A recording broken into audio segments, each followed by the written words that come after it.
그리하여 온 유대와 갈릴리와 사마리아 교회가 평안하여 든든히 서가고 주를 경외함과 성령의 위로로 진행하여 수가 더 많아지니라. 아멘. 할렐루야. 네, 주께 사랑하시는 우리 모든 아델포이 교회 영적 가족된 여러분들을 주님 환영하고 축복합니다. 자, 우리 자우 팬분들한테 한번 좀 이렇게 인사하고 시작하면 좋을 것 같아요. 너무나도 보고 싶었거든요. 우리 이렇게 한번 인사합시다. 우리 성령으로 걸어갑시다.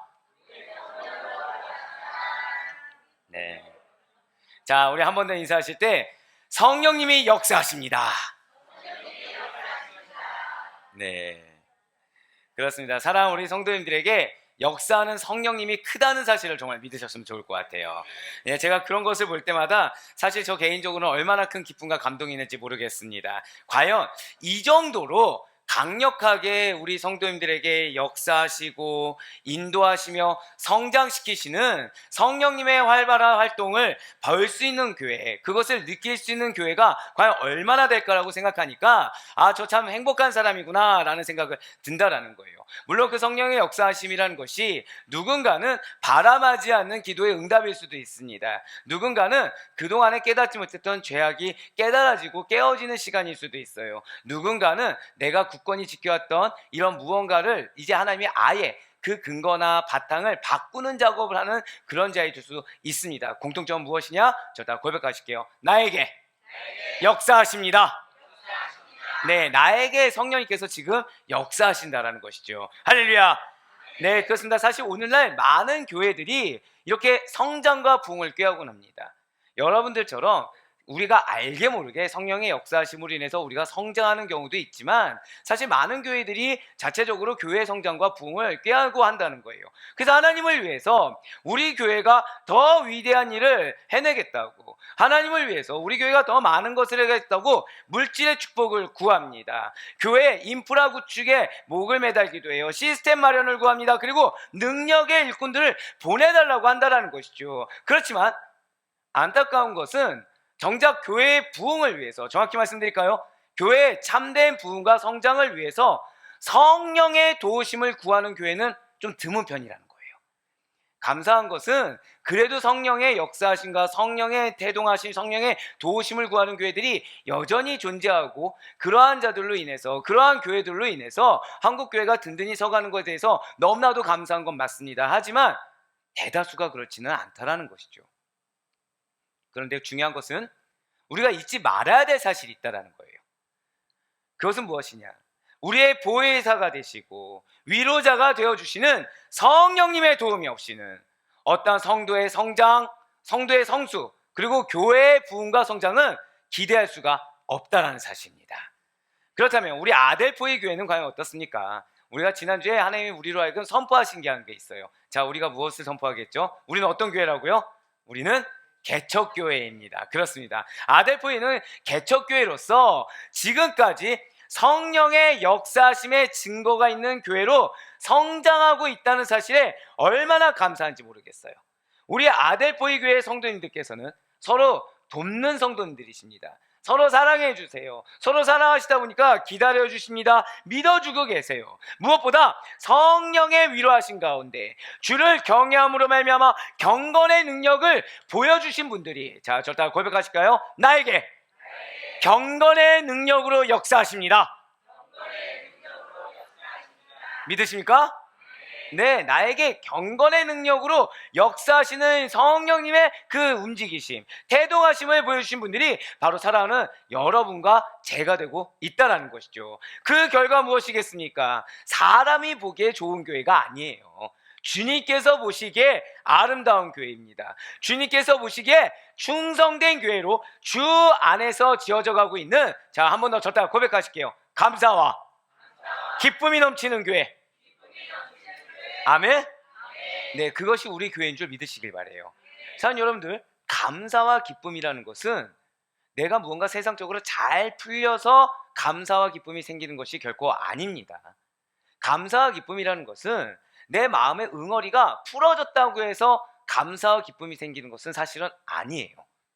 그리 아니할지언정 그럼에도 불구하고 주님께서 기뻐하시면 그 기쁨이 우리의 기쁨이 되는 줄 믿으시길 바랍니다.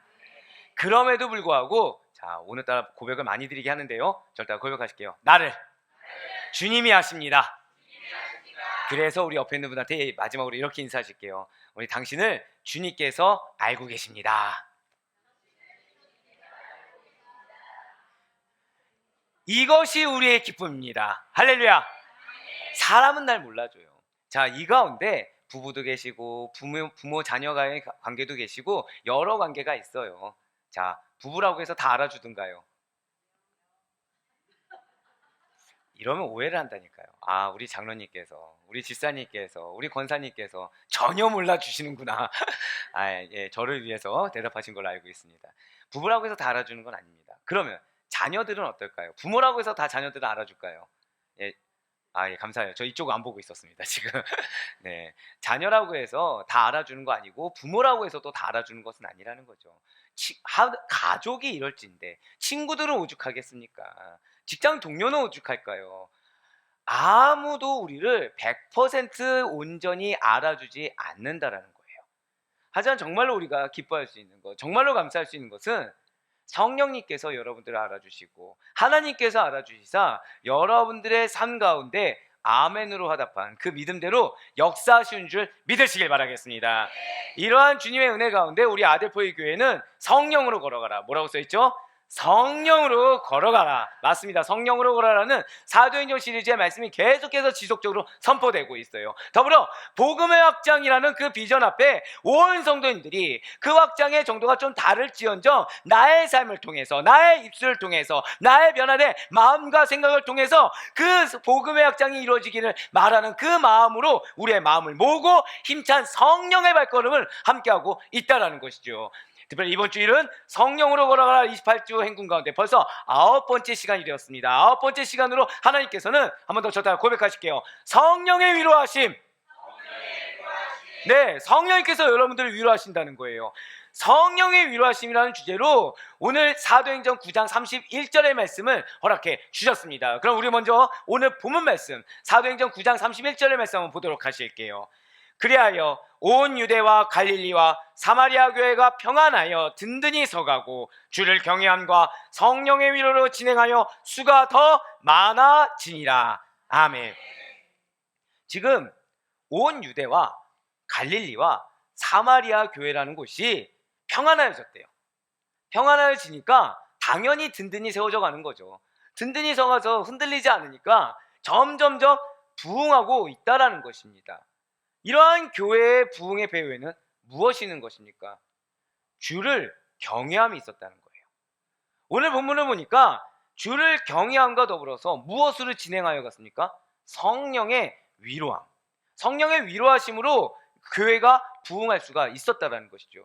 자, 좋습니다. 주를 경외함과 성령의 위로하심 덕분에 교회가 부흥할 수 있었대요. 평안해져서 든든히 세워져 가고 있을 수가 있었다는 것입니다. 그렇다면 주를 경외하다, 이것은 과연 무엇일까요? 주를 경외한다는 것은 하나님의 주권과 그분의 영광을 인정하는 자들이 가지고 있는, 저다 고백하실게요, 거룩한 두려움. 주를 경외함이 무엇이라고요? 거룩한 두려움이라는 거예요. 그런데 이 거룩한 두려움을 가지기 위해서는 인정해야 된다는 거죠. 무엇을 인정해야 됩니까? 하나님의 주권을 인정해야 돼요. 하나님의 영광을 인정해야 되는 것입니다. 이에 대해서 말라기 선지자는 우리에게 이렇게 고백을 했어요. 말라기 2장 5절의 말씀입니다. 레위와 세운 나의 언약은 생명과 평강의 언약이라.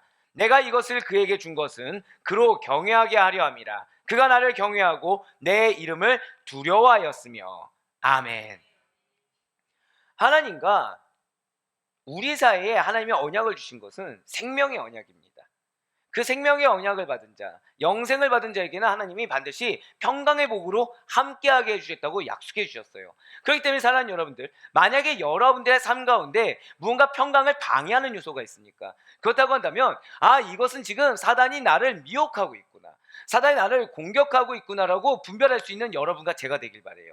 분별하라고 해서 내 평강을 방해하는 사람을 미워하라는 것이 아닙니다. 오히려 거꾸로죠. 그 사람을 지금 누가 도구로 쓰고 있는 것입니까? 사단이 나를 미혹하기 위한, 사단이 나를 공격하기 위한 도구로 쓰고 있다는 거예요. 무엇을 하기 위해서요? 딱 하나예요. 내 평강을 깨뜨리길 원한다는 거죠. 감정적으로 요동치기를 원한다는 거예요. 불평과 불만, 부정적인 생각과 언어들로 가득하기를 원한다라는 것입니다. 그런데 하나님이 우리에게 생명의 언약을 주시고 평강의 언약을 주셨을 때 우리로 알고 왜 주셨다고요? 경외하라고 주신 것입니다. 거룩한 두려움을 가지라는 거예요. 이렇게 주를 경외하는 자들에게 하나님께서 무엇을 주십니까? 당신의 자녀들에게 예비하신 기업을 주시는 줄 믿으시길 바랍니다. 기업을 얻는 비결이 무엇이라고요? 주를 경외해야 된다는 거예요. 그런데 중요한 것은 주를 경외하는 자들은 부족함이 없다는 거죠. 갖은 축복을 얻도록 주님께서 예비하시고 허락해 주신다는 것입니다. 이에 해당되는 증거가 성경에 무수히 증거되고 있다는 거예요. 주를 경외하는 자들에게 임하는 은혜, 차고도 넘친다라는 것이죠. 하지만 오늘 그 중에서도 세 가지만 한번 언급해 보도록 하겠습니다. 주를 경외하는 자들은 첫 번째로 저를 따라 고백하실까요? 기업을 얻습니다. 바로 시편 61편 5절의 말씀이 그러합니다. 주 하나님이여, 주께서 나의 서원을 들으시고 주의 이름을 경외하는 자가 얻을 무엇을 주셨다고요? 기업을 내게 주셨나이다. 아멘. 자, 주를 경외하는 자들의 두 번째로 얻을 것은 무엇입니까? 저를 따라 고백하실게요. 부족함이 없습니다. 바로 시편 34편 9절의 말씀입니다. 너희 성도들아, 여호와를 경외하라. 그를 경외하는 자에게는 무엇이 없다고요? 부족함이 없도다. 아멘. 자, 주를 경외하는 자들 마지막 세 번째로 무엇을 주십니까? 저를 따라 고백하실게요. 축복을 얻을 수 있습니다. 네, 하나님께 축복을 얻을 수 있다는 거예요. 시편 128편 4절의 말씀입니다. 여호와를 경외하는 자는 이같이 무엇을 얻는다고요? 복을 얻으리로다. 아멘. 그렇습니다. 진실로 하나님께서는 당신을 경외하는 주의 백성들에게, 당신의 자녀들이 기업이 되시는 주님만을 모시고 한 교회 안에서 부족함이 없게 믿음을 키워가며 은혜를 받을 수 있도록 넘치도록 부어주시고 축복하여 주시는 사실을 이 시간 반드시 믿으시길 바라겠습니다. 이거는 내 상황과 형편과 별개의 문제라는 거예요. 우리의 가장 밑바탕에는 하나님의 축복이 있습니다. 우리의 가장 밑바탕에는 하나님의 기업을 이룰 반석이 있는 줄 믿으시길 바랍니다. 사단이 그거를 싫어한다는 거예요. 그 사단의 목적은 아까 무엇이라고 말씀드렸습니까? 평강을 깨뜨리길 원한다는 거죠. 평강을 깨뜨리기 위해서 우리가 어디로 내려와야 되냐? 우리에게 주신 이 축복이라는 반석, 예수 그리스도라는 반석, 말씀이라는 반석에서 우리가 내려와야 된다는 거예요. 그래서 평강을 깨는 겁니다. 왜요? 마음이 요동해야 불안해하거든요. 그러니까 내가 있는 위치에 감사하지 못하니까 다른 것을 찾으려고 하거든요. 하지만 우리에게 허락된 것은 그것이 아니에요. 절대 고백하실까요? 나에게는 평강이 있습니다. 아멘.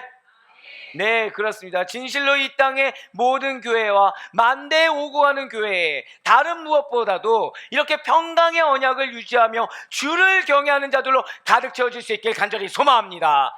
주를 경외하는 자, 주를 경외하는 자. 이렇게 주를 경외하는 자들이 외형적인 건물의 크기로는 구분할 수 없는 교회의 진정성을 가르는 잣대로서의 중요한 역할을 하게 된다는 사실을 정말로 믿으시길 바라요. 교회의 진정성을 기르는 잣대가 무엇이라고요? 성도라는 거예요. 어떤 성도입니까? 주를 경외하는 성도입니다. 교회가 외형적으로 크다고 다가 아닙니다. 교회가 사람이 많다고 다가 아니에요. 교회는 한 명이 있더라도 제자가 있어야 됩니다. 한 명이 있더라도 주를 경외하는 주의 백성이 있어야 되는 것입니다. 세상에 속한 자가 100명 있어, 1000명 있어, 10,000명 있어 소용이 없다는 거예요. 단 한 명이 되더라도, 단 10명이 되더라도 항상 절대 고백하실까요? 코람데오. 네, 그렇습니다. 하나님 앞에 살아가는 자. 그래서 당연히 주를 경외할 수밖에 없는 자. 모세와 같이 하나님의 연연을 바라보고 주를 더더욱 경외함으로 말미암아 사람을 의식하는 것이 아니라 하나님의 말씀을 그대로 전할 수 있는 자. 그래요. 세상의 모든 풍파가 몰아친다고 하더라도, 마음 가운데 사단이 끊임없이 감정적으로 요동치게 한다고 하더라도 절대 흔들리지 않는 평강의 반석 위에 서 있는 자. 그래요. 말씀이 삶이 되는 자. 그래요. 주를 경외한다는 것이 무엇인지 증거하는 자. 그러한 자들이 있는 곳이 부흥하는 교회인 것입니다. 네, 맞아요. 그렇다면 교회가 부흥했다. 그것은 무엇으로 판가름이 나는 것입니까? 다른 것이 아니겠죠.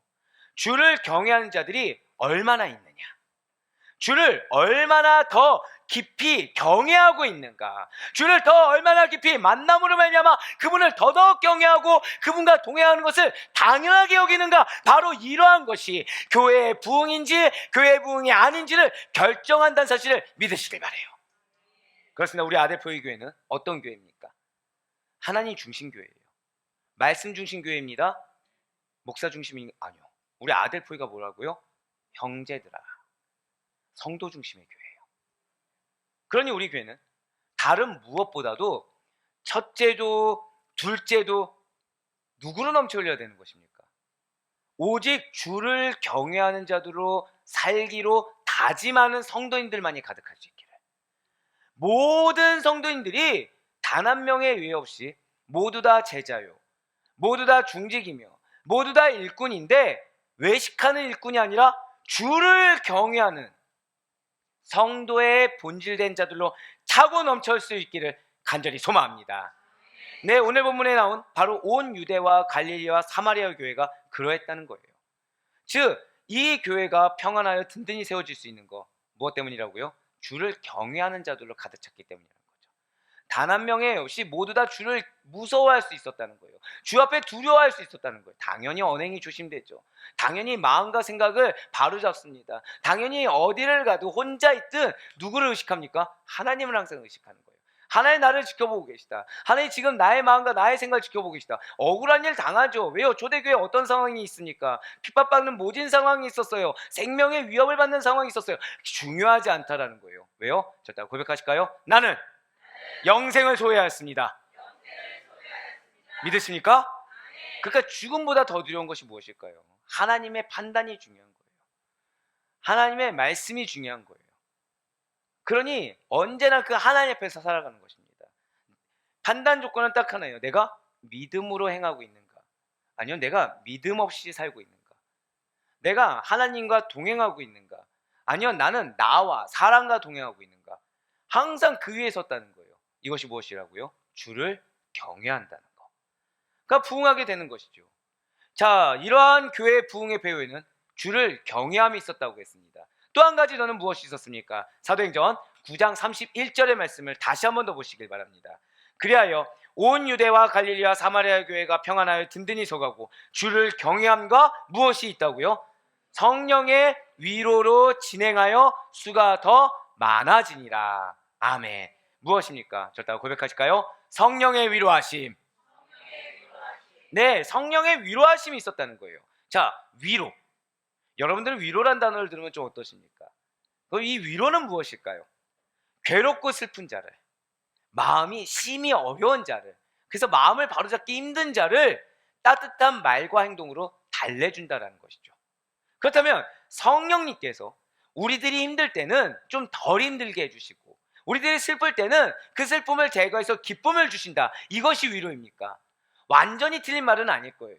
예, 성령님은 또 그런 분이기도 하시죠. 우리들 힘들 때 좀 덜 힘들게 하고 동기부여도 주시고 힘도 주시고, 그리고 우리가 슬플 때는 그 슬픔을 좀 제거하시는 분이 맞을 겁니다. 하지만 궁극적으로 잘 기억하셔야 돼요. 성령의 위로하심이라는 것은 성령의 여러 가지 사역 중에 총체적인 사역인 것입니다. 성령의 위로하심이 뭐라고요? 좀 더 쉽게 말씀드릴까요? 총체적인 사역. 성령의 여러 가지 사역의 총체적인 사역이 위로하심이라는 거예요. 진실로 성령님은 약속의 성령님이십니다. 성결의 영이세요. 심판의 영이십니다. 소멸의 영이세요. 양자의 영이시며 진리의 영, 대언의 영이 성령님이십니다. 지혜와 총명의 신이시자 모략과 재능의 신이시오 생명의 성령이시며 은혜의 성령이자 영광의 영이 성령님이시요. 그러나 이 모든 것보다 제3위 하나님의 성령의 사역을 총체적으로 보여주신 것이, 자, 절대 고백하실까요? 보혜사. 예, 바로 위로하심에 있다는 사실을 여러분들 기억하시길 바랍니다. 여러 가지가 있지만 무엇에 지금 총체적으로 보여주고 있다고요? 위로하심이라는 거예요. 도우심이라는 거죠. 보혜사 성령님. 위로자 되시는 성령님께서는 초대교회에 핍박받는 성도들이 박해를 이겨내고 비약적인 발전을 이룰 수 있도록 도와주셨습니다. 그렇다면 이렇게 초대교회가 부흥하게 된 데는 이러한 성령님의 위로하심이 있었다고 했는데, 이것이 구체적으로 무엇일까요? 아까 저는 분명히 여러분들한테 슬플 땐 기쁜 마음을 좀 주시고 힘들 땐 덜 힘들게 하시는 것이 위로하심의 전부가 아니라고 했는데, 그럼 성령의 위로하심이라는 것이 대체 구체적으로 무엇입니까? 총체적인 사역이라고 했는데 나는 그것이 안 와닿는 거예요. 왜요? 나는 그래도 지금 힘들거든요. 왜요? 나는 지금 그래도 마음 가운데 해결이 없거든요. 아직은 상황이 지금 위로하심을 받았다고 하기에는 내 마음의 변화나 생각의 변화가 없는 겁니다. 그럼 구체적으로 그런 우리 삶 가운데, 그런 우리의 환경 가운데, 우리의 마음 가운데 역사하시는 성령의 위로하심이란 대체 구체적으로 무엇인 것입니까? 진실로 하나님께서는 성령의 역사하심을 통해 이 초대교회에 대한 핍박을 잠시 멈추게 함으로써 교회가 견고해지도록 보호해 주셨습니다. 그렇습니다. 성령님께서 무엇을 하셨다고요? 교회 핍박을 잠시 중단하도록 만들어 주셨다는 거예요. 먼저 로마 정치와 역사적인 상황을 조정해 주셨습니다. 무슨 말씀일까요? 당시 로마 황제는 누구냐면 로마에 3대 악제가 있습니다. 그러니까 3대 악한 황제가 있는데 그 중에 하나가 카리굴라입니다. 또는 카리큘라라고도 하기도 하고요. 이 카리굴라는 예루살렘 성전의 지성소에 꽂히게 돼요. 갑자기 거의 꽂히게 됩니다. 이 지성소가 자신의 영역이 아닌 것처럼, 이 카리굴라는 그 사람의 심리를 분석하는 자들이 항상 하는 얘기가 자격지심에 휩싸였다고 합니다. 자격지심에. 형제들을 다 죽이고서 황제가 된 인물이거든요. 형제들을 죽이게 된 계기도 자신보다 다 뛰어난 거예요. 위협에 된 겁니다. 그걸 항상 푸는데, 그것을 증명하는데 혈안이 된 자가 카리굴라예요. 그러니 내가 없는 곳이 있어서 되겠습니까? 안 됐습니까? 안 된다는 거예요. 근데 하필이면 뭐가 보였다고요? 지성소가 보인 거죠. 지성소에 뭐가 없어요? 자신이 없는 거예요.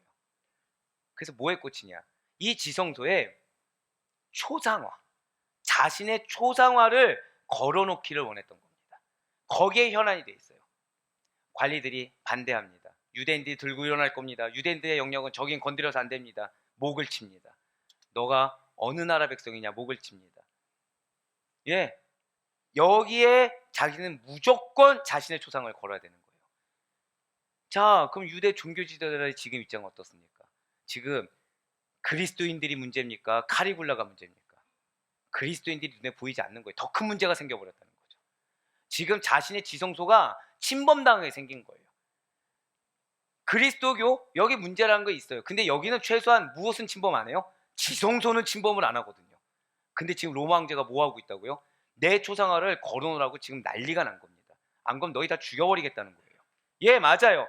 유대 종교자들은 이 말도 안 되는 황제의 포커스에 지대한 관심을 둘 수밖에 없게 된 거예요. 아니, 지성소의 초상화라는 것이 역대 누가 그렇게 생각을 했겠습니까? 그러니 이 문제로 인해서 상대적으로 기독교인들을 더 이상 박해하거나 탄압하지 못하게 됐다는 거예요. 그렇습니다. 성령님께서는 당시 유대 종교자들의 그 관심을 교회 핍박에서 다른 곳으로 돌려주셨다는 거예요. 할렐루야. 또한 성령님께서는 이뿐만이 아니라는 거죠. 교회에 대한 핍박을 잠시 중단하도록 이 기독교인들을 박해하는 가장 우선되는 인물 중에 하나였던 사울이 성령의 감화 감동을 받아 회개함으로 새 사람으로 거듭나게 하셨습니다. 사울이 바울에게 변화시켜 주시사 더 이상 기독교인들을 핍박하지 않도록 해주셨다는 거죠. 그렇습니다. 진실로 성령님께서는 교회에 대한 핍박을 잠시 중단하도록 먼저는 로마 정치와 역사적인 상황을 바꾸어 주셨고, 두 번째로는 예수님을 앞장서서 박해하던 사울 개인 또한 바꾸어 주셨다는 거예요. 누가요? 성령님께서. 좋아요. 이렇게 바뀌게 된 사울은 어떠한 죄였습니까? 그는 여러분들이 잘 아시는 것처럼 초대교회를 핍박하는데 가장 앞장선 자였어요. 유대인 중에 유대인이었고요. 나름 하나님을 사랑하며 하나님에 대한 열심이 있다고 자부하던 자가 바로 사울이었다는 거죠. 사울의 자신에 대한 소개가 이러합니다. 사도행전 22장 3절 말씀이에요. 나는 유대인으로 길리기아 다소에서 났고 이 성에서 자라 가말리엘의 문화에서 우리 조상들의 율법에 엄한 교훈을 받았고 오늘 너희 모든 사람처럼 하나님께 대하여 열심히 있는 자라. 아멘. 그렇습니다. 진실로 사울은 하나님께 대해서 열심히 있는 자였어요. 문제는 여기에 있죠. 사울의 하나님에 대한 열심이 바른 열심입니까? 잘못된 열심입니까? 잘못된 열심인데 문제는 자신이 틀렸다고 모르는 거예요. 인정하지 않는 거예요. 자신은 지금 정답이에요. 착각 속에 있는데 문제는 그 착각 속에 있는 열심이 틀린 줄 모르니까 더한 열심으로 되더라는 거죠. 그러니까 열심을 가하면 가할수록 죄만 쌓고 있는 거예요. 계속 열심히 한다고 하는데 방향이 틀리니까 계속 잘못된 방향으로만 나아가고 있더라는 것입니다. 사실 사울은 그럼 어떤 자입니까? 하나님에 대해 열심히 있는 자가 아니라 오히려 하나님을 위협하는 자예요. 하나님에 대한 살기가 가득한 자죠. 정확히는 주의 제자들에 대해서 위협하는 자요, 살기가 가득한 자다 보니까 그 주의 제자들이 누구를 지금 위임해서 일을 하고 있습니까? 하나님을 위임해서 하나님의 사역을 대신하는 자라는 거죠. 그러니까 사실은 하나님에 대한 열심인데 계속해서 하나님만을 대적하고 있더라는 겁니다. 주의 제자들을 핍박하는 것을 하나님께 대한 열심으로 착각한 자가 바로 사울이었다는 거예요. 이러한 사울이 무엇을 합니까? 대제사장에게 다메섹 여러 회당에 가져갈 공문을 청합니다. 그래서 그 공문을 가져다가 만약 유대 회당에서 그 공문을 들이밀면서 예수님을 믿는 자를 발견하기만 한다고 한다면 예루살렘으로 잡아오려고 하는 거예요. 죽이려고 하는 거죠. 그런데 그렇게 대제사장이 공문을 내려줄 정도로 충성된 자가, 잘못된 충성된 자가, 완악한 자가 다메섹으로 가는 길에 예수 그리스도를 만난 거예요. 새 사람이 되었다는 사실입니다. 진실로 그는 예수님을 박해하는 자에서 예수를 그리스도라고 증거하는 자가 되었다는 것이죠. 사도행전 9장 4절과 22절 말씀 보도록 하실게요. 땅에 엎드러져 들으매 소리가 있어 이르시되 사울아 사울아 내가 어찌하여 나를 박해하느냐 하시거늘 사울은 힘을 더 얻어 예수를 그리스도라 증언하여 다메섹에 사는 유대인들을 당혹하게 하니라. 아멘. 아니 유대인 중에 유대인이에요. 예수를 가장 선두에 서서 핍박하던 자가 바로 사울이 아니었습니까? 그런 사울이 개과천선했다는 거죠. 예수를 담대하게 힘있게 증거하는 자로 급변한 모습을 보인 거예요. 누가 가장 당혹스럽겠습니까? 유대인들이 당혹스럽다는 거예요. 사실 사랑하는 여러분들, 이게 저는 굉장히 와닿는 게 뭐냐면요, 저는 이단에 대해서 굉장히 관심이 많은 자입니다. 저는 바른 복음, 바른 진리를 선포해야 된다고 이거에 대해서 그냥 확고하게 자리 잡은 사람이거든요. 거기에 세상과도 대적해야 된다라고, 저는 세상에 있는 자들을 반드시 믿음의 길로 인도해야 된다고 그냥 사명감을 가진 자예요. 그런데 그 이단에 대한 양육이나 이제 교육들을 총신에서 이렇게 받고 하면은 누가 선두에 있는지 아십니까? 가장 열심히 있는 자들이 누군지 아세요? 오히려 신천지에 있던 분들, 오히려 뭐 하나님의 교회라든지 안성증이라든지 통일교라든지 이런 데 있는 분들이, 그분들이 앞장서서 사울과 같이 변화되어서 이단의 전략이 무엇이고 그리고 이단이 무엇이 잘못되는지를 앞장서서 자신의 생명 바쳐 증거하고 있더라는 것입니다. 오히려 맞아요, 모태신앙인 분들의 장점이 있습니다. 근데 세상 속에 있다가 돌아온 분들의 또 다른 장점이 있다는 거예요. 세상이 어떤 곳인지 알다 보니까 오히려 세상 속에 있는 분들한테 바른 복음의 길로 그들의 입장에서 전도하는 데 있어서 항상 앞장서서 쓰임받고 있다는 거죠.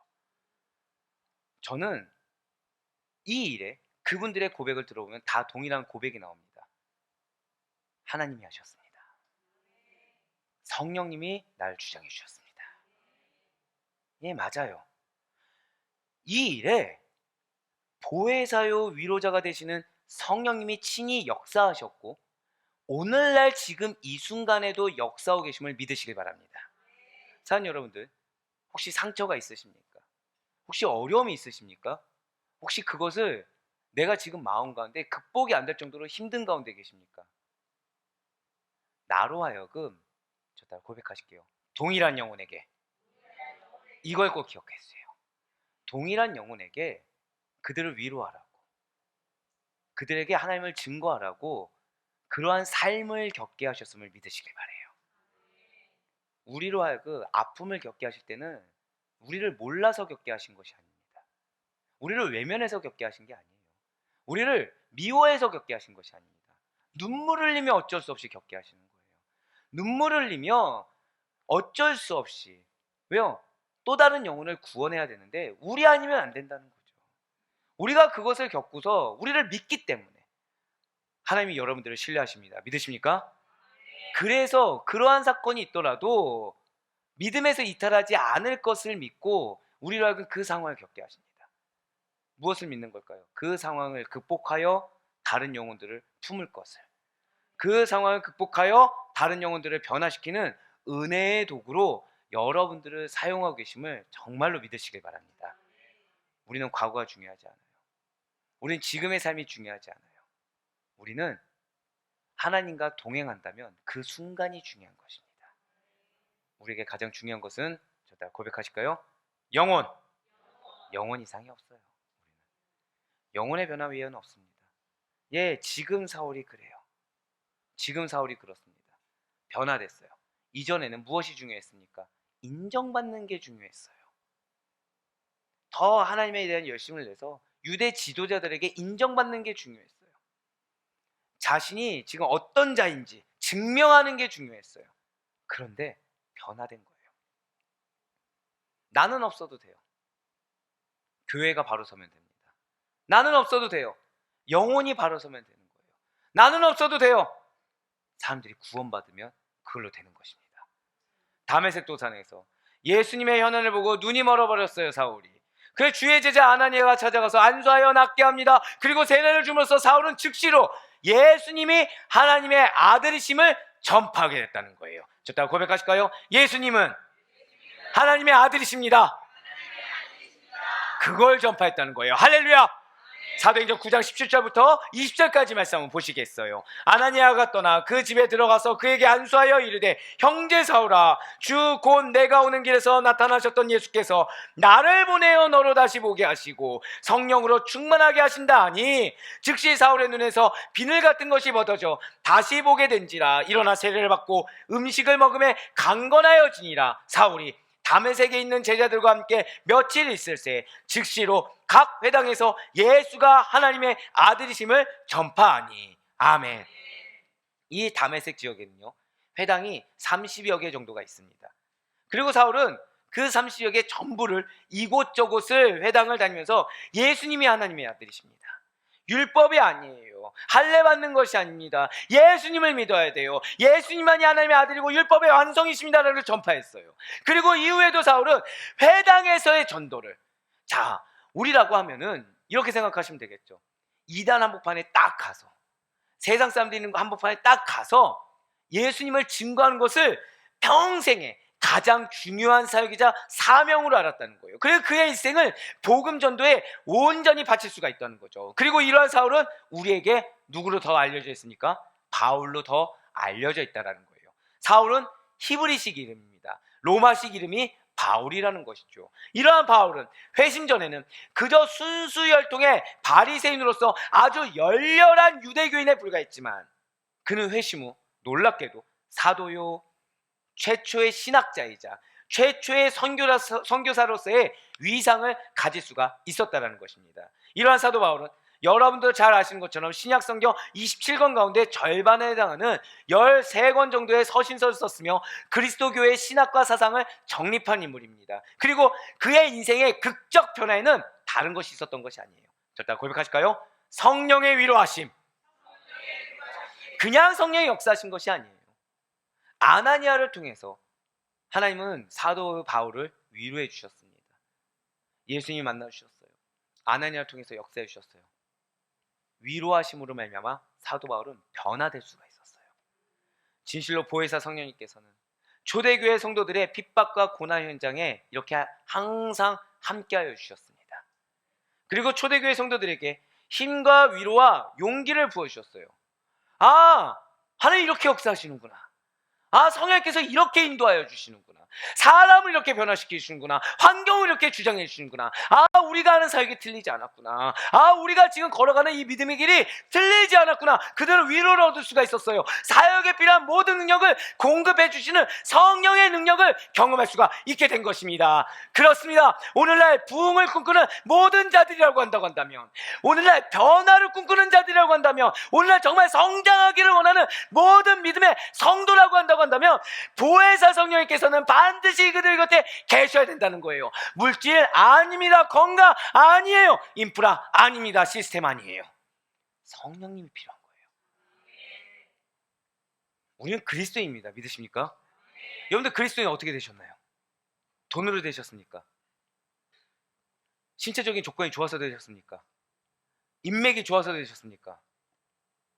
절대 한 번 더 초심을 되새기는 마음으로 고백할까요? 나는 예수님을 믿습니다.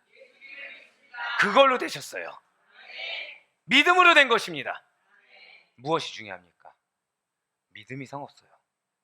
십자가 복음을 믿는 믿음 외에는 없습니다. 예, 맞아요. 우리에게 지금 필요한 거는 성령님이지 다른 게 필요한 게 아니에요. 우리가 마음이 왜 어려집니까?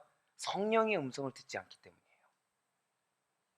우리가 환경 가운데 왜 바른 분별을 못합니까? 성령의 뜻하심을 인정하지 않기 때문이에요. 지금 이 순간에도 성령님께서 말씀하십니다. 지금 이 순간에도 성령님께서 여러분과 동행하십니다. 그래서 성령님은 지금 이 순간도 여러분들 위로하여 주시사 함께하고 계심을 반드시 믿으시길 바라겠습니다. 분명 예수님께서도 그래서 우리 모든 성도들에게 이렇게 약속하여 주셨어요. 요한복음 14장 16절의 말씀입니다. 내가 아버지께 구하겠으니 그가 또 다른 보혜사를 너희에게 주사 영원토록 너희와 함께 있게 하리니. 아멘. 지금 뭐라고 말씀하셨습니까? 영원히 함께 있겠대요. 근데 누구를요? 또 다른 보혜사라고 표현해 주셨습니다. 위로하시는 성령님, 도와주신 성령님이 영원히 여러분과 함께하고 계심을 믿으시길 바랍니다. 사랑하는 우리 성도 여러분들, 항상 저와 여러분과 함께하여 주시며 우리의 위로자가 되어주시는 보혜사 성령님께서 우리를 지금 이 순간에도 그리고 앞으로도 친히 도와주신다는 사실을 반드시 믿으시길 바라겠습니다. 진실로 성령님께서는 우리를 위로하시되 어떠한 힘도 없어서 넘어지는 자를 붙잡아 일으켜주시고 강건하도록 힘을 불어넣어 주심으로 위로하여 주신다는 거예요. 때론 우리가 기도할 힘조차 없을 때 말할 수 없는 탄식으로 우리를 위해서 친히 간구해 주신 분이 바로 성령님이십니다. 사도 바울이 이에 대해서 이렇게 권면하고 있어요. 로마서 8장 26절의 말씀입니다. 이와 같이 성령도 우리의 연약함을 도우시나니 우리는 마땅히 기도할 바를 알지 못하나 오직 성령이 말할 수 없는 탄식으로 우리를 위하여 친히 간구하시느니라. 아멘. 이렇게 성령님께서는 고난 가운데 신음하는 우리 성도님들 찾아오셔서 위로하시며 새로운 활력과 에너지를 불어넣어 주세요. 분명 사단은 우리 믿는 성도들의 믿음을 시험하며 넘어지게 하려고 유혹하고 공격하죠. 그래서 앞서도 말씀드렸죠. 사단의 제일 목적은 여러분들 평강을 깨는 겁니다. 평강을 깬다는 것은 누구의 음성을 듣는 겁니까? 성령의 음성을 듣지 않는 거예요. 내 감정의 음성을 듣게 합니다. 이미 감정은 사단의 미혹으로 인해서 눈이 멀어져 있거든요.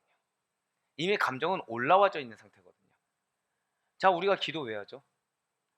평온하니까 기도합니까? 상황이 딱 닥쳤을 때 평온하니까 기도하시던가요? 아니요. 그 상황이 되면 기도조차 안 나오는 걸 경험합니다. 그 상황이 되면 찬양이 웬 말입니까? 말씀도 안 들리는 거죠. 포커스가 딱 맞춰져 있는 거예요. 마치 회심하기 전 사울처럼 그 행동을 하지 않으면 안 될 것 같은 포커스가 딱 맞춰져 있습니다. 그래서 그 행동에 집착을 해요. 그 말을 안 하면 안 될 것 같아요. 그 상황을 어떻게든 해야 될 것 같아요. 참았다고 해요. 내 마음은 여전히 요동치고 있는 거예요. 지금 사단은 딱 하나를 뺐습니다. 성령의 음성을 못 듣게 하는 거예요. 귀를 닫아버리게 하는 거예요. 하지만 그 순간에 여러분들 믿으셔야 됩니다. 성령님이 지금 나에게 말씀하고 계시다. 나를 위로하고 계시다. 그래서 포커스를 거기에 사활을 거셔야 돼요. 내 감정의 소리가 아니라 끊임없이, 그러니까 나는 정답을 계속 말하고 있을 거예요. 내가 억울한 이유, 내가 속상한 이유, 내가 답답한 이유, 그에 따라서 내가 무엇을 해야 바른지를 계속해서 정답을 제공할 겁니다. 다 틀렸습니다. 만약에 여러분들이 세상에 속한 자들이면 그건 다 정답이 될 수 있어요. 그렇죠? 우리는 그리스도인입니다. 그렇기 때문에 그건 정답이 아니에요. 그리스도인은 말씀이 정답입니다. 말씀 가운데 성령의 음성이 우리에겐 정답이 되는 것입니다. 그러세요. 성령님께서는 모든 대적자들의 공격으로부터 우리를 보호해 주심으로 말미암아 우리 믿는 아데포이 교회 모든 성도들을 끝까지 구원의 길로, 끝까지 승리의 길로 인도하신다는 사실을 반드시 신뢰하시길 바랍니다. 그래서 내 감정의 소리가 들릴 때 미약한 성령의 음성을 들을 수 있는 여러분과 제가 되길 간절히 소망합니다. 그래서 제가 여러분들의 숙제로 드린 것이 무엇이에요? 툭 치면 나올 수 있을 정도로 말씀이 여러분들 신비에 새겨진 것이 하나라도 있어야 된다고 말씀하지 않습니까? 그렇지 않으면 힘들 때 말씀 찾아본다? 불가능합니다. 힘들 때 말씀이 생각나요? 전혀 생각나지 않아요. 힘들 때는 말씀이 틈탈 수 없을 정도로 완악함이 가득한 자가 죄악된 육신의 몸을 입은 우리입니다. 그런데 툭 치면 나온다는 건 뭐예요? 우리가 구구단할 때 제가 이는 하면 이렇게 나오는 거죠. 이 정도가 돼야 된다는 거예요. 이 정도가 돼야 된다는 거예요. 거기서 그냥 딱 하는데 딱 나오잖아요. 87 이런 거 묻지 않았어요. 아이고 주여. 좀 더 험한 시험에서 이겨내리라. 툭 치면 나올 수 있을 정도의 말씀이 여러분들에게 있으면 화가 날 때 그 말씀이 생각난다는 거예요. 그러면 그 말씀 붙잡고 기도하시는 거예요. 그러면 성령님이 그 말씀을 통해서 역사하십니다. 그래서 사도 바울이 이렇게 선포하고 있어요. 빌립보서 1장 19절의 말씀입니다. 이것이 너희의 간구와 예수 그리스도의 성령의 도우심으로 나를 구원에 이르게 할 줄 아는 거로. 성령님께서는 구원에 이르도록 도움을 주시는 분이세요. 자, 지금 무엇을 이루도록 도움을 주신다고 말씀드렸습니까? 내 직성 푸는 데 도움을 주시는 분이 아니에요. 내 마음의 해소를 위해서 도움 주시는 분이 아니세요. 궁극적으로 구원에 이르도록. 그래서 때로는 인내하게 하는 게 성령의 대답이십니다. 때로는 내가 억울하다고 하더라도 그것을 드러내지 않고 오히려 더한 헌신으로 나아가게 하는 것이 성령의 도우심입니다. 예, 맞아요. 초대교회는 바로 이 놀라운 구원 사역으로 인해서 믿는 자들의 성도의 수가 늘어난 것입니다. 앞서 말씀드렸듯이 여러분들 한 명 한 명이 다 주를 경외하는 자가 되길 바란다고 했어요. 하나님이 우리에게 바라시는 건 무엇입니까? 하나님의 백성으로서 바라시는 것이지 세상에 속한 자로서 바라시는 것이 결코 아니라는 거예요. 결국 하나님의 백성으로서 우리가 서 있다고 한다면 우리는 어떤 백성인 것입니까? 저 따라 고백하실까요? 나는 구원받았습니다. 예, 나는 천국에 간다는 거예요. 하나님은 거기에만 포커스를 두고 계세요. 너가 천국에 갈 자로서 행했느냐, 아니면 너가 천국에서 멀어진 자, 차마 입에 담지 못할 그곳으로 갈 자로서 행했느냐, 그걸 물으신다는 거예요. 좀 더 쉽게 표현할까요? 너가 믿음대로 행했느냐, 믿음 없이 행했느냐. 그래서 구원 사역으로 인해서 하나님께서는 우리 믿는 자들의 수를 더해가게 하시는 것입니다.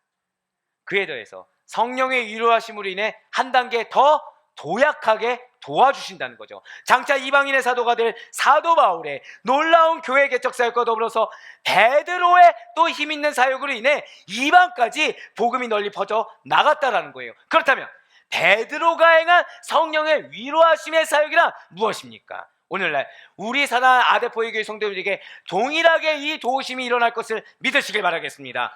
바로 루다에 사는 8년간 중풍병을 앓던 애니아가 치유함을 받았다는 거예요. 사도행전 9장 33절과 34절의 말씀입니다. 거기서 애니아라는 사람을 만나며 그는 중풍병으로 침상에 누운 지 8해라. 베드로가 이르되 애니아야, 예수 그리스도께서 너를 낫게 하시니 일어나 내 자리를 정돈하라 한데 곧 일어나니. 아멘. 지금 몇 년 동안이요? 8년이에요.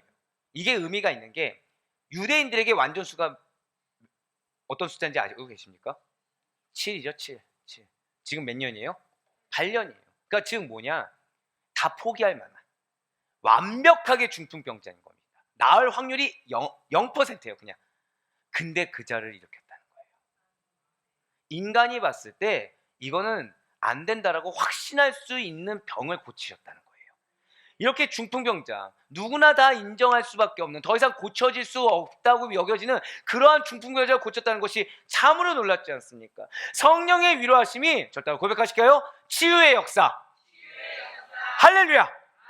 놀라운 치유의 역사를 베풀어 주셨다는 거예요. 그런데 이보다 더한 일도 베드로를 통해서 행해 주셨다는 거죠. 바로 요바에 있는 죽은 다비아를 살려 주셨다는 것입니다. 이로 인해서 그 일대에 많은 사람들이 주께 돌아오게 되었다는 거예요. 바로 사도행전 9장 40절의 말씀입니다. 베드로가 사람을 다 내보내고 무릎을 꿇고 기도하고 돌이켜 시체를 향하여 이르되 다비다야 일어나라 하니 그가 눈을 떠 베드로를 보고 일어나 앉는지라. 아멘. 이러한 성령의 위로하심으로 인해서, 치유의 역사로 인해서, 소생의 역사로 인해서 요바에 있는 많은 사람들이 주를 믿게 되는 역사가 일어나겠다는 거예요. 사는 여러분들 통해 주님께서 역사하실 것입니다. 성령이 위로하실 것이에요. 그것은 우리의 교만을 위해서 하신 것이 아니에요. 그것은 우리의 오히려 주를 더더욱 경외하는 겸손의 신앙으로 인해서 많은 자들이 여러분들을 통해 믿게 되는 은혜가 일어나라고 하나님께서 베풀어 주신 것이지, 우리의 교만을 위해서 베푸신 것이 아닙니다. 나의 존재 이유는 구원의 사역을 위해서예요. 나의 존재 이유는 하나님의 구원 사역을 위해서 우리를 사용하고 계시고 능력을 주고 계시는 사실을 반드시 믿으시길 바라겠습니다. 그렇습니다. 성령의 위로하심 속에서 주의 제자들의 이런 구원 사역은, 힘 있는 복음 전파 사역은 더욱 역동적으로 성장할 수가 있었다는 거죠. 그래서 성령의 위로하심의 역사는 이러한 결과를 낳게 됐다는 거예요. 바로 사도행전 9장 42절의 말씀입니다. 우리 다 같이 사도행전 9장 42절의 말씀을 한 목소리 읽겠습니다. 시작. 온 요파 사람이 알고 많은 사람이 주를 믿더라. 아멘. 교회의 본질과 교회의 목표가 사실 여기 있어요. 절대 고백하실까요? 많은 사람들이 주를 믿더라. 이게 교회의 목표예요. 많은 사람들이 주를 믿게 하는 거.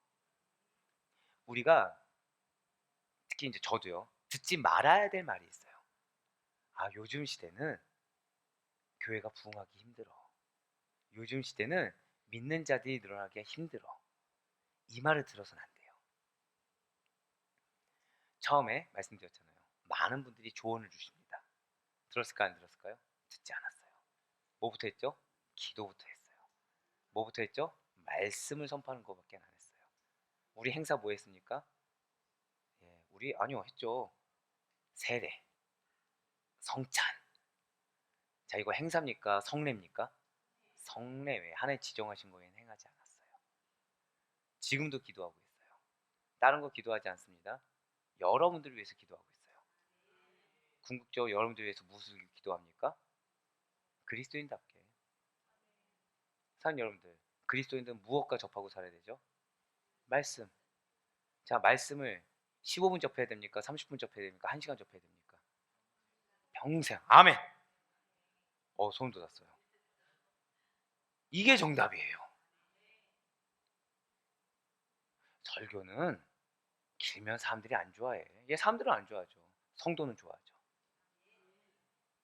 설교 길다고 안 좋아하면, 죄송해요. 초신자들은 당연히 예외입니다. 당연히 예외예요. 초신자분들에게는 제가 항상 죄송한 마음이 있어요. 단계가 있어야 되는데 제가 좀 하드합니다. 근데 최소한 초신자를 벗어났다고 한다면 평생 말씀을 접하고 살아야 돼요. 말씀이 선포되는데 그게 복음, 제가 만약에 예화를 두고 세상적인 얘기를 하면 여러분들 지루해하는 게 맞습니다. 하지만 복음 메시지다. 복음 메시지는 무엇이 있습니까? 능력이 있습니다. 복음 메시지는 하나님의 역사가 있습니다. 복음 메시지는 하나님의 동행하심이 있습니다. 여러분들 가운데 은혜를 바라지 않는 분 계세요? 축복을 바라지 않는 분 계세요? 아니요, 다 은혜받기 원하고 축복받기 원하십니다. 근데 그것이 무엇을 통해 선포됩니까? 말씀이에요. 그건 이 말씀을 내가 많이 먹으면 먹을수록 나는 무엇을 받습니까? 은혜를 받고 축복을 받고 능력을 받는 거예요. 그럼 여러분들 무엇을 사모해야 됩니까? 말씀을 더 많이 먹기를 사모해야 되는 거예요. 여기에 더해서 우리는 무슨 은혜를 받아야죠? 기도의 은혜를 받아야 되는 거예요. 교회의 본질은 여기에 있습니다. 말씀과 기도. 근데 이것을 했을 때 어떻게 된다고요? 사도행전 9장 42절 말씀 다시 한번 보여주세요. 많은 사람이 주를 믿더라. 초대교회에 무슨 행사 있습니까? 초대교회에 어떤 시스템이 있습니까? 초대교회에 이러이러한 인프라가 있다, 있습니까? 아니에요. 때를 따라 돕는 은혜만 있었어요. 때를 따라 돕는 은혜로 세워지는 하나님의 일꾼들만 있었어요. 맞습니다. 진실로 성령의 위로하심의 역사가 바로 그런 거예요. 성령의 위로하심은 본질을 지킬 때 역사가 일어나게 됩니다. 고난과 핍박의 거센 파도를 잠잠하게 만들어주세요. 성령께서 주시는 따스한 위로와 힘을 경험할 수가 있게 되는 것입니다. 그래서 주의 제자들은 고난과 핍박의 현장이 중요한 것이 아니에요. 나와 동행하시는 하나님의 명령, 나와 동행하시는 하나님의 뜻, 주를 전하는 거에는 다른 포커스가 없었어요. 자, 카리굴라는 뭐에 포커스가 있었습니까? 자신의 트라우마를, 이 자격지심을 메꾸는 데 포커스가 있었어요. 그러니까 그는 무엇을 행하는 데 초점을 맞췄습니까? 자신의 초상화가 어디든 걸려 있는데. 주의 제자들은 어디에 포커스가 있습니까? 영생, 복음에 포커스가 있었어요. 그러니 무엇만 합니까? 말씀을 전하는 것만 하는 거예요. 여러분들의 포커스는 어디에 있으십니까? 우리 아데포이 교회는 오직 예수 그리스도께만 포커스가 있는 줄 믿으시길 바랍니다. 좀 여러분께 죄송한 게 있어요. 우리 교회는 제가 항상 기도하는 것 중에 제 포커스는 어디에 있다? 오직 십자가와 영원만을 바라보고 사역하게 해달라는 기도가 제 항상 공통된 기도예요. 여기에 뭐가 있죠? 십자가가 있어요. 그럼 결국 뭐가 있어야 됩니까? 자, 못된 고백 한번 해볼까요? 절대 고백하실게요. 나는 자기를 부인하겠습니다. 아멘. 제 여러분들 이래서 사랑해요. 보통 이 정도 되면은 되게 톤이 다운돼야 되는데 오히려 내가 더 부인하겠습니다. 아멘. 예, 제가 했으면 됐죠. 예, 자기를 부인해야 됩니다. 근데 이것은 못된 고백이 아니에요. 당연한 고백입니다. 믿는 자는 십자가에 나를 부인하는 자예요. 대신 그 자리에 누가 올라섭니까? 예수님이에요. 거기에 은혜가 있어요. 거기 하나님의 역사가 있는 것입니다. 네, 맞습니다. 그렇게 됐을 때 그 복음을 들은 자들, 그 복음을 여러분들 통해서 본 자들은 주를 믿는 놀라운 일이 허다하게 일어나게 된다는 사실을 반드시 믿으시길 바라겠습니다. 복음의 열매가 숲이 되는 놀라운 역사가 여러분들의 것임을 믿으시길 바라요. 사랑하는 우리 아데포이 교회 성도 여러분들, 오늘 우리는 초대교회가 주를 경외함으로, 성령의 위로하심으로 주를 믿는 자들이 허다하게 늘어나는 복음의 확장의 순간들을 살펴보고, 아, 성장이 여기에 있구나 라는 위로와 은혜를 받을 수가 있었어요. 여러분들의 마음의 상처, 성장하면 끝나는 것입니다. 여러분들의 환경 어려움, 성장하면 끝난 것입니다. 근데 성장이 어디에 있다고요? 주를 경외하심, 그 가운데 성령의 위로하심 가운데 있다는 거예요. 우리 아델포이가 받은 비전, 복음의 확장이라는 것은 성령의 도우심이 없이는 불가능한 것입니다. 성령의 위로하심 없이는 불가능하다는 거예요. 그러니 오직 성령으로만 걸어갈 수 있는 여러분과 제가 되길 간절히 소망합니다. 어떠한 경우에서도, 다른 거 다 기억 못해도 좋아요. 무엇만 기억하셔요? 성령의 음성을 들으세요. 내 감정의 음성이 아니라, 내 지식의 음성이 아니라 성령의 음성을 들으시길 바랍니다. 나에게 놓인 정답이 말씀을이란 정답인지, 내가 가진 경험과 내가 가진 지식의 정답인지를 분별하세요. 그 가운데 비록 내 마음은 그리하지 않을지언정 아멘으로 순종하는 자에게 성령의 위로하심이 어떤 것인지를 경험하게 될 줄 믿으시길 바라겠습니다. 그러니 우리를 영원히 떠나지 아니하시는 성령님, 우리가 넘어질 때 손 내밀어 붙잡아 주시는 따스한 성령님의 위로하심이 우리 모든 성도들의 삶 속에 영원히 지속될 것을 믿으시길 바랍니다. 이러한 놀라운 역사가 여러분들의 삶을 반드시 풍성하게 만들어 주실 거예요. 그래, 바라옵거나 없기는 언제나 성령께서 주시는 위로하심을 통한 역사를 충만하게 경험하시는 가운데 여러분들의 삶 속에 흘러 넘치는 은혜 위에 은혜를 더하는 허락하신 어다한 영혼들을 만나시기를, 그래요 공동체의 선한 변화, 여러분들의 칭찬하시는 하나님의 음성을 들을 수 있기를 주님의 이름으로 간절히 축원합니다.